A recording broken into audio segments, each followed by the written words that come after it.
Bago natin simulan ang kwento na ito, nais ko po ulit sabihin sa inyo na i-follow nyo ang aking Facebook page at i-flash ko na lang dito sa screen para makita nyo ang ating profile picture.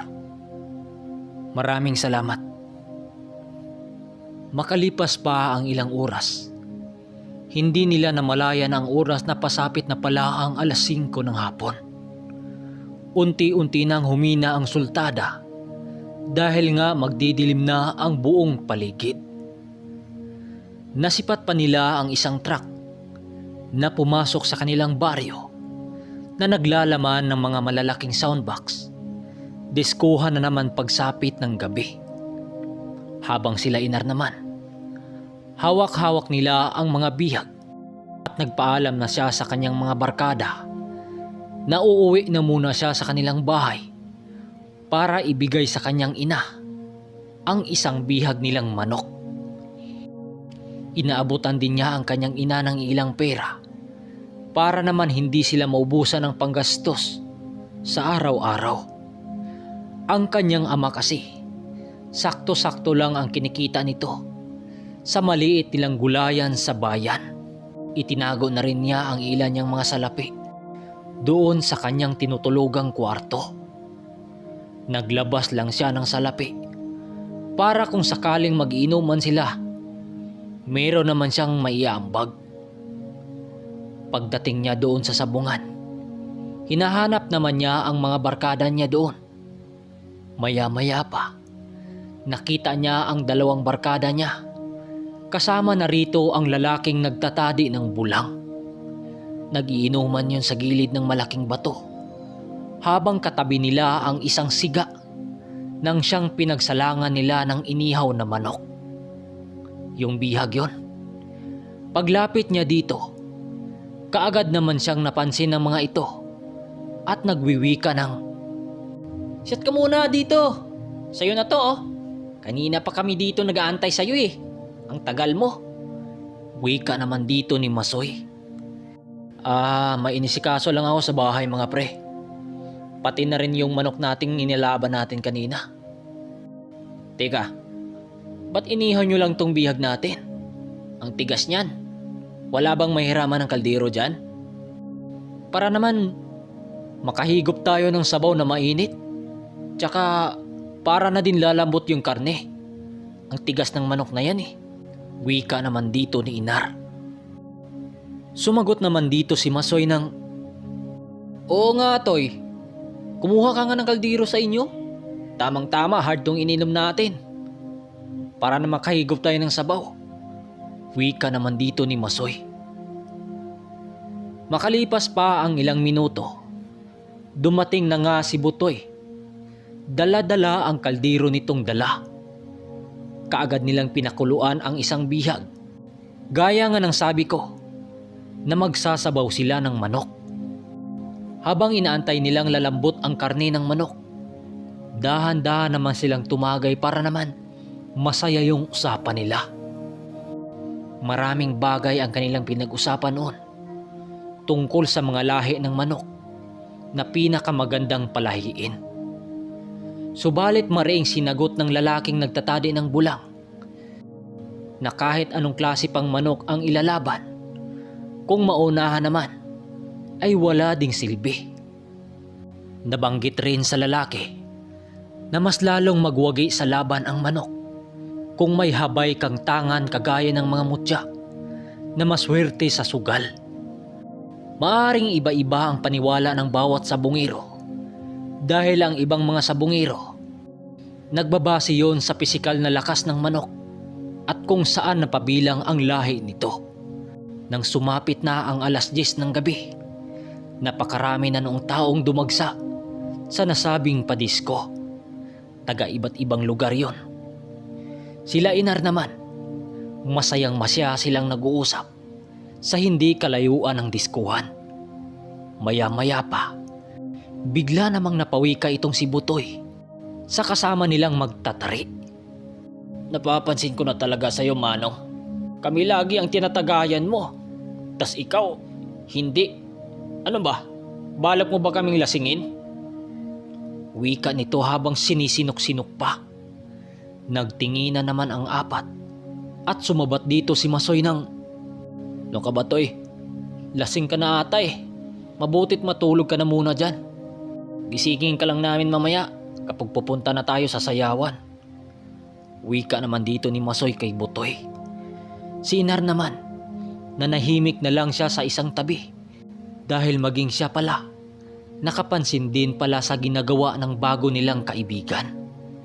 Nagkukunwaring lasing-lasingan yon na hindi naman gaano tumatagay. Yun kasi ang tanggiro noong mga oras na yon. Hinayaan lang nila ito sa pag-aakalang mahina lang talaga yon sa alak.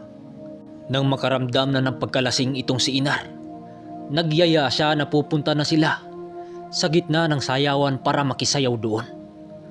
Pasuray-suray pa silang apat noon habang naglalakad papuntang sayawan.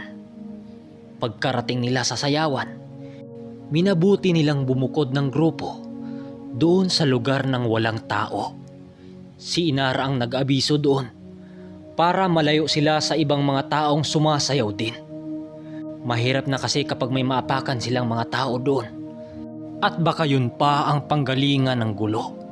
Habang sumasayaw silang apat doon, panay naman ang pagkaway ng mga dilag sa paligid dahil kilala din itong si Inar doon sa kanilang baryo na ligawin. Maraming nagkakagusto sa kanya, subalit binaliwala niya ang mga ito. Dahil para sa kanya, mas importante pa sa kanya ang mga manok. Maya-maya pa, nilapitan naman sila ng 7 kababaihan para makisayaw sa kanila. Kung kaya't bagya silang dumistansya para naman makasali ang mga lumalapit sa kanila. Dahil nga langog na langog itong si Inar sa alak, kung kaya't kung makipagdikitan sa kanya ang mga babae ng sayawan, hindi niya ito hinihindihan. Ang nangyari tuloy, sayong nasa gitna, habang sinong-sinong babae ang makipagdikitan ng sayawan sa kanya. Nang makaramdam na sila ng pagod, minabuti nilang lalabas na muna ng sayawan para ituloy yung kanilang inuman na naudlot. Kasakasama pa rin nila ang lalaking mananari habang nakaakbay sa kanila.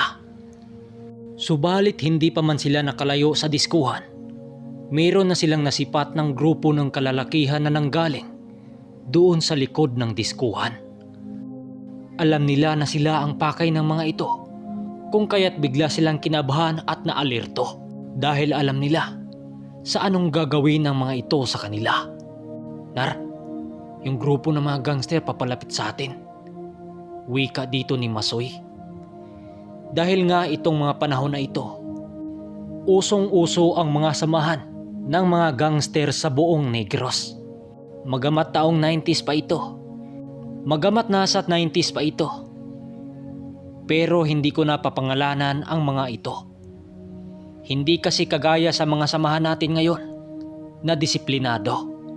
Pero noon, wala. Maniwala man kayo o hindi, kapag nagkatagpo ang dalawang grupo na ito, asahan nyo, may magaganap na rambulan doon. Habang papalapit sa kanilang apat ang mga grupo na yon, napansin nila ang kasama nilang magtatari na may mga pinakawalang salita sa hangin na hindi naman nila maintindihan ang mga gamit na dialekto nito. Dahil sa napakabilis yung binanggit ng lalaki, paglapit ng mga grupo sa kanilang kinaroroonan, hinarap naman ito ni Inar nang walang takot. Dahil kilala niya ang isa sa mga kasama ng grupo na yon, bigla siyang kwinilyuhan ng isang dito habang nagwiwika ng, "May relasyon ba kayo sa babaeng nililigawan ko? Ha?" Nang marinig yun ni Inar, nagulat naman siya dahil wala naman siyang babaeng nililigawan doon. Kung kaya't sinagot niya ito ng, Wala ho akong alam dyan mga kapatid. Wala akong babaeng nililigawan dito," wika niya dito. Nang marinig yun ng lalaki, sumagot naman yun habang nanlilisik ang mga mata nito. "Anong walang alam? Sinasayawan mo yung babaeng nililigawan ko doon sa loob, oh?" Sagot naman ng mga yon.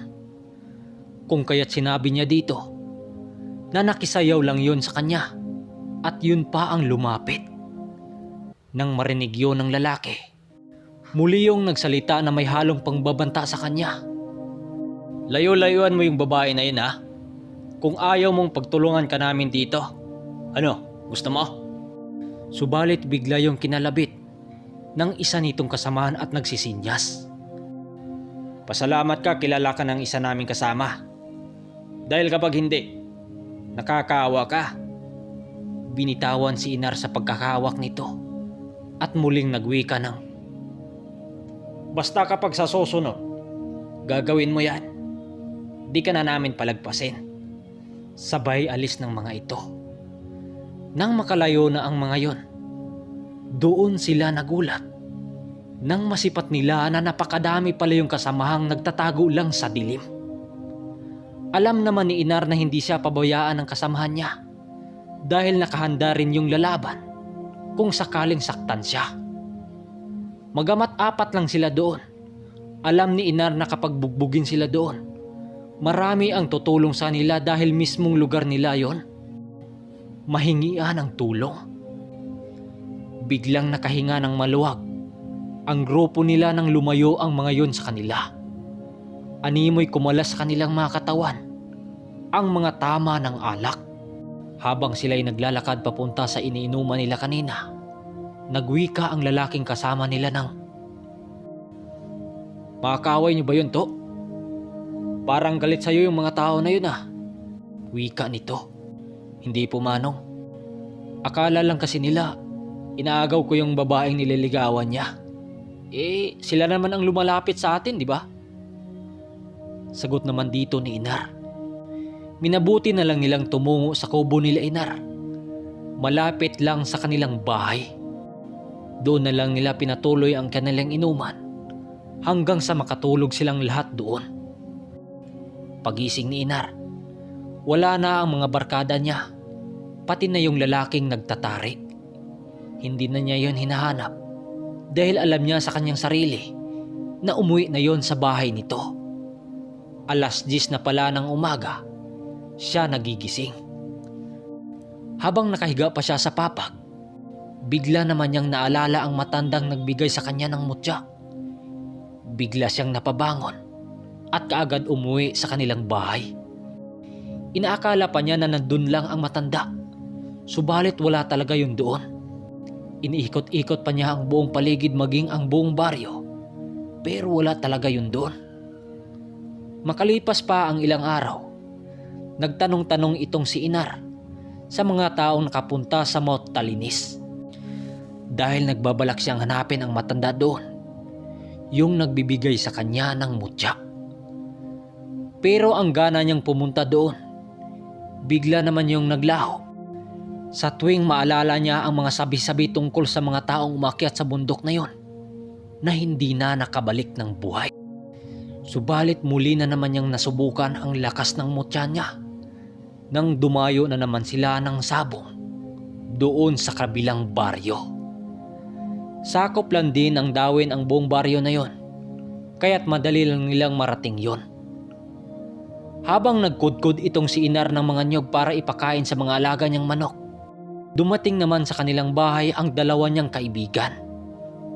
May mga dala-dala itong tag-iisang manok at nagwiwika ito pagdating sa kanya ng, Pre Inar, sama ka sa amin ni Butoy. Punta kami sa kabilang baryo. May pasabong doon oh. Dahil may pistahan na naman doon. Wika dito ni Masoy. Nang marinig yun ni Inar, binilisan naman niya ang kanyang ginagawa para mas mapabilis pa. Subalit narinig pala yun ng kanyang ina para naman lumapit yun sa kanila. Ano yung naririnig ko, Inar? Aalis ka na naman ba ng bahay? Ano yung nabalitaan kung kamuntikan ka na raw pagtulungan ng mga gangster nung nagdaang gabi, ha? Nako, Inar, sinasabi ko sa'yo, mas okay dito ka na lang sa ating baryo magsasabong kisa sa malayo. Baka pagdiskitahan na naman kayo doon. Wika naman ang kanyang ina. Sinagot naman niya ito ng, Yaan nyo, nanay. Mag-iingat naman kami doon eh. Tsaka hindi rin kami magpagabi doon. Wika naman dito ni Inar sa kanyang ina. Kung kaya't dahil sa kanyang mga sinasagot, hindi na nakapigil ang kanyang ina sa kanilang balak. Sinabi na lang nito na mag-iingat sila sa gagawin nilang lakad.